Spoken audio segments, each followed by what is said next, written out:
Hi everyone, my name is Twyla, and today I would like to talk to you about snakes because they're one of my favorite pets, and I think that they're really good for people with, sensory sensitivities and anxiety issues because snakes are so sensitive to how we feel, believe it or not. So snakes don't feel emotions like arguably, maybe we think some mammals do, especially our pets like dogs and cats. But with reptiles, they really don't feel emotions. They're primarily driven by instinct. And so they worry about shelter, feeling safe because they're so soft. They don't have a shell or anything.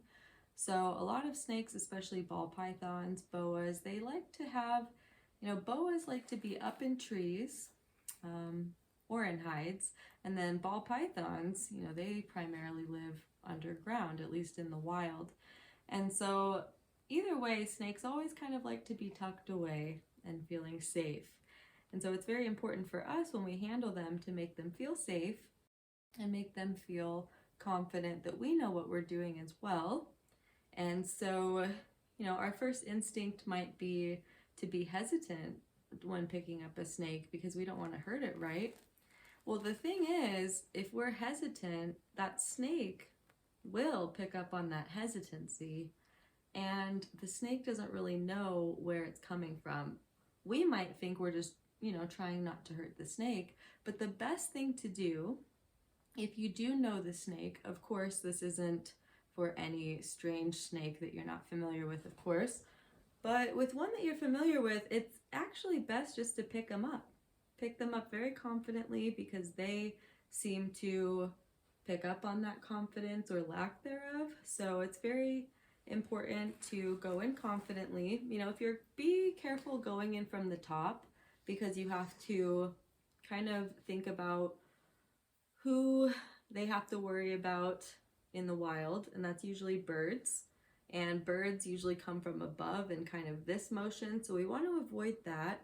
But the best thing is kind of reaching in, not super suddenly, but kind of going in from behind. They're usually coiled up, and if they have their little head facing this way, I might reach around this way and get them. Never go towards their little faces, just because that's the best way to get bit, especially when they're, depending on the snake, but usually at least with like pythons, when their neck here goes into an S motion, that usually is their strike pose. Boas, I find, kind of have their neck naturally kind of like that. Cringe. I'm gonna try not to edit stuff out, but it really is. It's just like a little bit, theirs seem to be a little bit more innocent. It doesn't always mean like, hey, watch out, but with ball pythons, it seems like it's either feeding or when they're threatened. So look out for that. But so handling was the first huge kind of thing that I wanted to talk about. And second, don't judge me, but I am white. Let's get that again. Let's not. I did kind of touch on it, but it's hides. So they're hides and they're bedding. You have so many options here, but I find that, you obviously want it to be non-toxic and you want it to be organic when you can.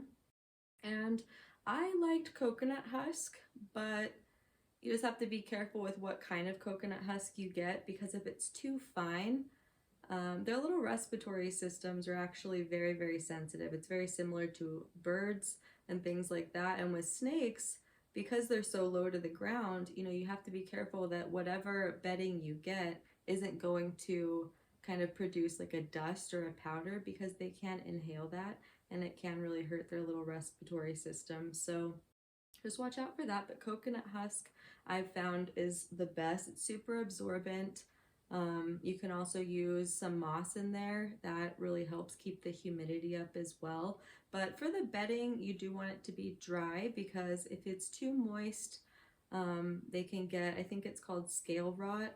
It's been a while since I've looked into it, but their little bellies can get, I think it's like a fungal infection. Don't quote me again. It's been a really long time. I am just kind of making this video for fun.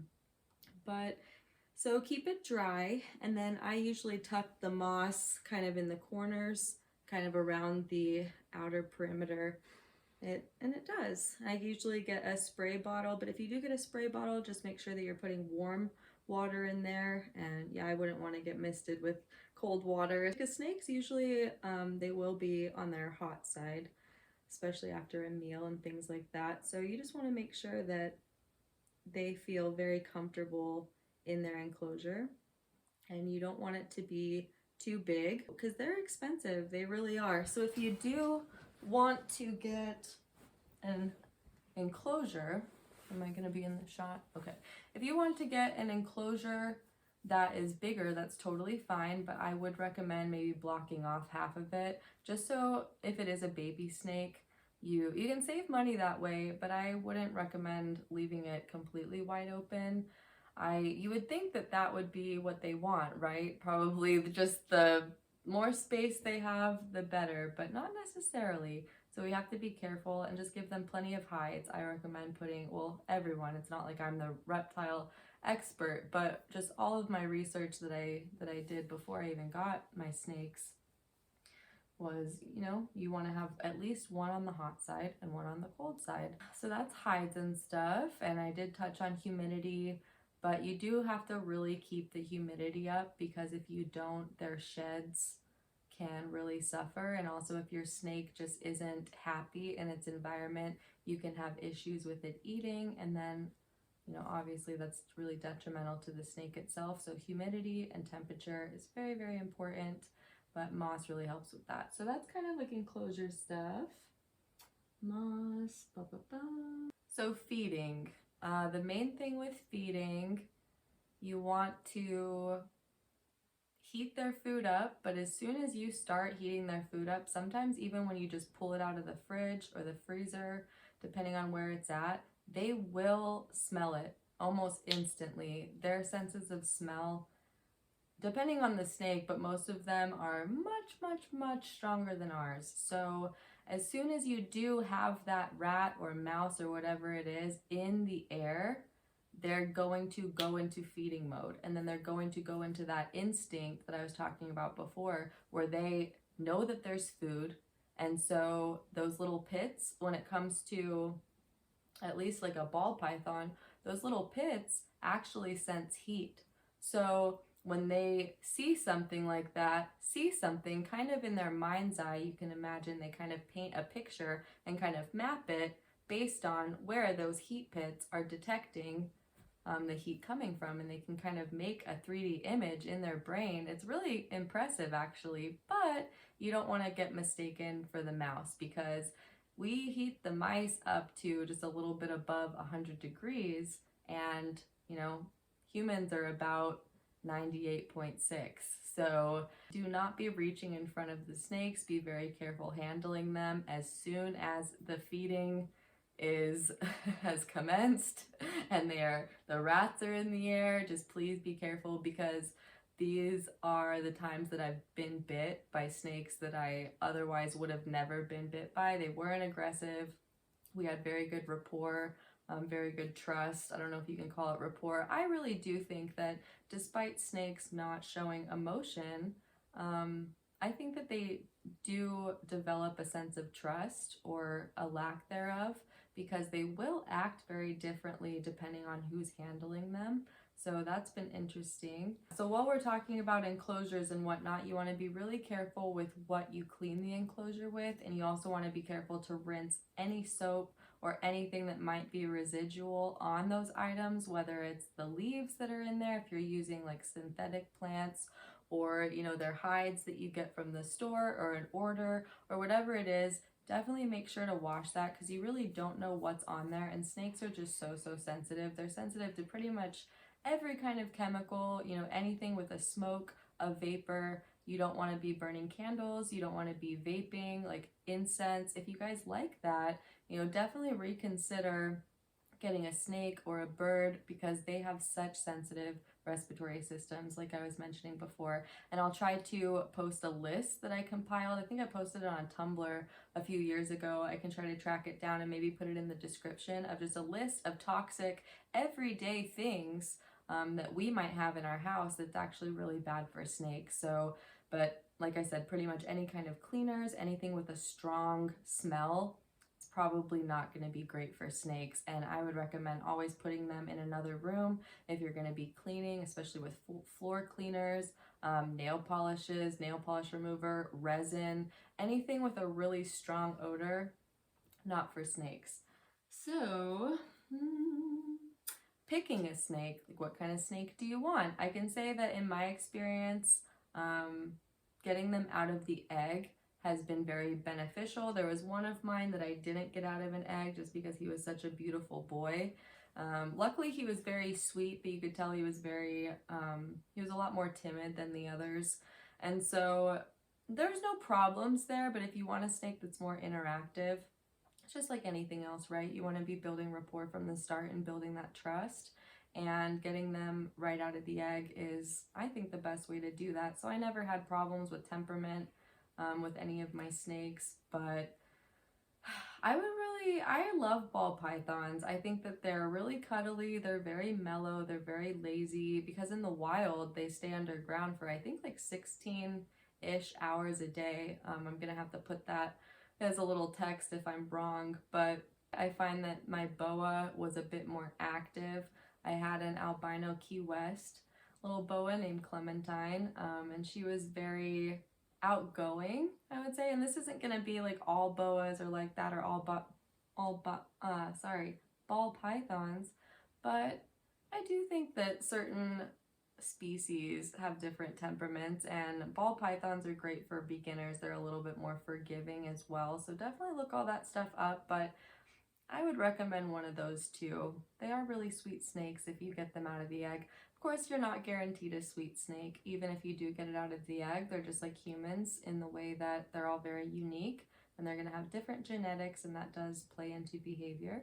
You know, there's no guarantee with snakes. That's it really is a roll of the dice, so you just have to get one that, yeah, no, please be careful about all the sellers, because a lot of these snakes you do have to get from online, and these sellers, if they're just worried about making a profit, they're going to maybe ship the snake when it's too cold or too hot to be safely shipping that snake, because that snake's going to be in a box for sometimes close to 24 hours, and so sometimes longer if it's going overseas. But you know, state to state, they come in a little box. But one of mine, the Clementine, the little boa, when I first received her, nothing against that seller, but I think it was a little bit too cold to be safely shipping her. And when I got her, I was devastated and I was crying and everything, because they come in these little mesh bags inside of the padded box. And when I kind of opened it, her little belly was face up, and that's usually not a good sign. So, you know, I woke my partner at the time and I was like, "Can you check? I think she's dead." And I was so upset, and poor thing, she wasn't dead, thankfully, but she was just so cold, and I think she was like 50 something degrees, which for a snake, you know, they should be about 80 to 90, 80 on their cold side and 90 on their hot side. Again, I'm gonna have to put this in the description, or like as a little text down here if I am not speaking correctly, but I think I remember, yeah, I did have to leave them in another state because I had to move across the country pretty much, and there's really no way to safely do that with snakes. So it was kind of one of those motherly decisions where you just have to, yeah, you just have to do what's best for them. So I do plan on getting some more in the future, but they're huge commitments. They really are. They can be huge commitments. Some boas get, even just our pets, they get 6-8 feet sometimes. And at that point, they're not safe to handle when you're home alone, in my opinion. Of course, do what you will, but there's just definitely, there's things to consider. You know, it's not just you, they're an animal and they're sentient, and you just have to be ethical. So these are huge commitments and long commitments. I mean, linear. It's very long physically, but also long in the sense that it'll probably be around for 30 years, 50 years, depending on the type of snake. I want to touch on cleanliness, like our cleanliness. So I usually Well, I would always wash my hands with an unscented soap. You want to get unscented for them right before you handle them, and you also want to make sure that you wash anything that could be harmful to them off of your hands first. So I always wash my hands before and after. And if someone came over and wanted to hold them, I would just politely ask that they wash their hands as well.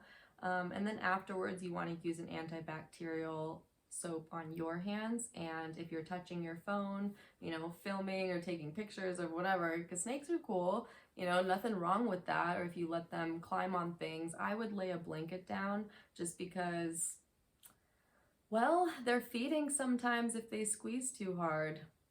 I would have to clean up in there. And sometimes you can't change all the bedding out. It just gets too expensive. And you also have the option of pulling the snake out and doing like a tub feeding. I did that for at least one of my snakes. It really depends on the snake, and sometimes it depends on where the snake is in life, in their shed, because you don't want to be handling them too much when they're shedding, when their eyes get all milky, because what that is there's a fluid in between their outermost layer of skin that they're about to shed and the brand new one that's just coming through. So there is kind of two layers, and it fills with liquid in the end. And so that's what makes their eye caps, is what they call those, their little eye caps, all milky. And when they are, we really don't want to handle them because it can be very stressful for the snake because they don't know what's going on. They can't see hardly at all, and it can be very stressful. So best to leave them alone when they're shedding.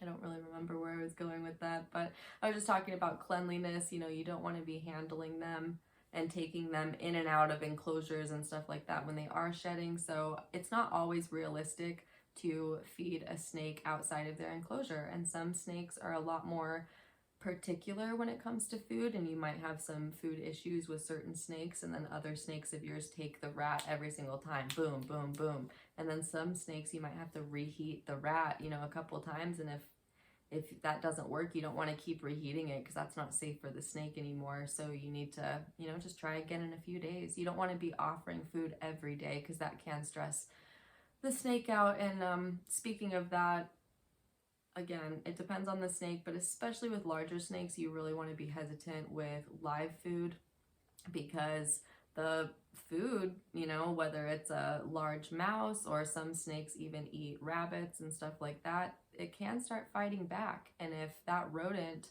in most cases, if it bites the snake, it could really injure the snake. So live food isn't always the best. You might assume, oh, it's the most natural. That's what my snake would like the most, but we can't really say that. We kind of have to just be protectors because we're human beings, we're higher evolved cognitively, and we just have to make decisions to protect our little furry friends and our little scaly friends. But you always have to be looking out for them because they can't communicate their needs to us. So I've always had a little soft spot in my heart, and I grew up with Steve Irwin and all that, so rest in peace. So I just think that they demand respect, but I think that snakes are very misunderstood, and I've always really related to them in that way. And for me, they're very calming, very comforting to have around. So, and the best way to heat up their food I've found is, so I always got frozen. I would put one rat or mouse in a Ziploc bag, and I would put that one in my fridge 24 hours before I planned on feeding them. And for snakes, you usually have to feed them anywhere between once every couple weeks, once a month, once every other month. It really depends on the snake, but they really don't have to eat that often. And after you feed them, you don't want to handle them for 3 days at least, because a snake's stomach, I'm trying to make this not gross sounding, but their stomach acid is so acidic because it has to break down bones, hooves, antlers in some cases, like those anacondas. I have watched wild takedowns, and their stomach acid dissolves bone, teeth, hooves, crazy stuff. So we don't want them getting kind of like a snake acid reflux. Like, it can really hurt them if it does come back up. So you really don't want to be handling them at all. The best way is, I think, to put it in the fridge, have it thawing, and then I put it at room temperature, or you can do in warm water, the running water, but you just don't want to leave it out for too long because it can start to breed bacteria. And so I found that a little like tinfoil boat is what I used to call them, just like a little, and then I put the heat lamp over it and you kind of just warm it. You warm it and then you have a temperature gun. You warm the rat to that certain temperature depending on what it is, what you're feeding, and then you're going to get your tongs and flip it. Never, ever, ever handle the food with your hands. You do not want your hands smelling like rat. That should be obvious. And even the tongs, you want to make sure they're long enough. Never be handling your snake. Never be reaching in front. Again, that is how I've gotten bit. And these aren't bad bites or anything like that, but they can still freak people out and kind of make them hesitant about snakes thereafter. So you really want to avoid having that experience both for you and the snake. So not live, don't handle for 3 days, make sure they have heat. Yeah, heat for digestion is really important. So make sure they have full access to their hot side and make sure their hides are big enough, because they will be growing as they're eating full rats at a time. They really do start to pack on the weight. But yeah, just making sure that they have everything that they need afterwards. And don't be too stressed out if your snake doesn't eat, like before it sheds, for instance. If it does have a hard time seeing, despite being able to track the food with their heat pits, I've found that I do have a harder time. And snakes can actually go a really long time without food. Should they? We need to be ethical, but I'm just trying to stress, like, don't panic if your snake doesn't eat. Just try again in a few days, try again in a week. Snakes can go without food for a long time without being hurt by that.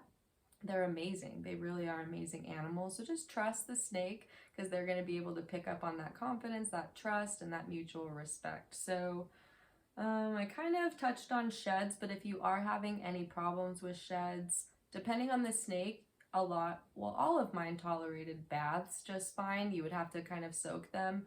And sometimes you only have to soak them for 30 minutes, but sometimes I've had to keep my snake in the bath for about 2 hours. I would just get a plastic container, I think like the little domes that come over cakes and stuff like that in the store, you can save those because you want to be reusing your plastic.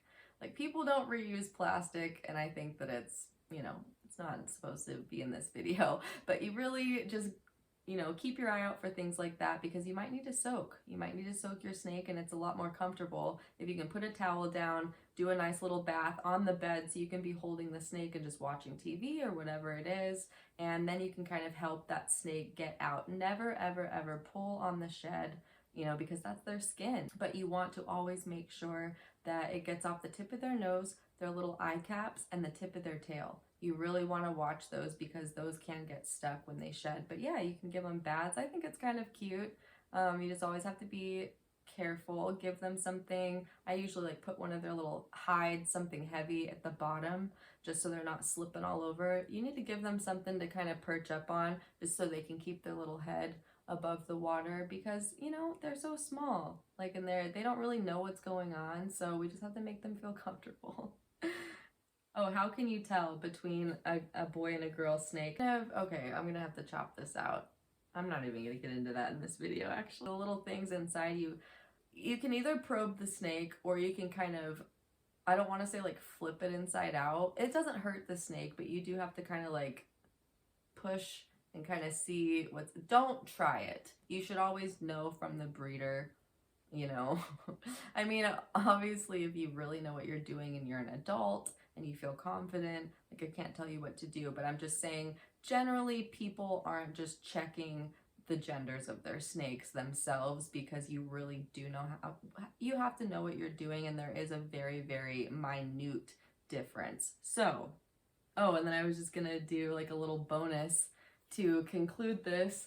Snake language, right? Is there anything that snakes can communicate? Like I said, trust I think is a huge thing, but I think that snakes can, like, I would joke that my snake Liza, she would just throw little elbows. Like, if she she usually did want to be handled, but if they don't, like, they will tell you. And she did. She threw little snake elbows at me like that, like, don't pick me up.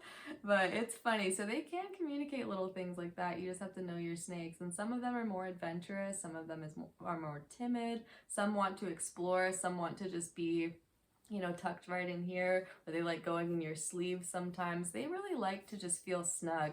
I would get my hoodies and turn them backwards, and I would have the hood right here, and I would just have one of them. I found that they really enjoyed my hoods. When I would take them out, they would just keep climbing back in there because it is a little bit warm, and I would just be doing my makeup or like on the phone or something, and I would just have them right there. But again, please never clean with your snake out.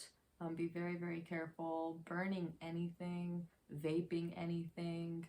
Um, but yeah, she is mad twitching. But yeah, I think that is it. I don't want to burn myself out, but that was some snake stuff and just some tips and tricks. I don't know what kind of videos I'm going to be putting out, but I just kind of wanted to make more of a leisurely one because my last two have been kind of heavy. Thanks for anyone that watched those. It was so amazing to just get that stuff off my chest and feel validated and just know that I will defend myself. You know, like I'm not trying to come to the internet and just start a bunch of stuff, but I don't know why everybody is like, you just can't let me have this. Like, I'm autistic and there's nothing you can do about it. And I'm sorry if you don't want to adjust your behavior. I've adjusted my behavior. You know, I have better habits now. I have more discipline because I know how to take care of myself, but I need to be respected by those around me. You know, stay in your lane, I'll stay in mine. And this was Twyla's bed. This is Ping Pong, and we'll see you next time. Bye!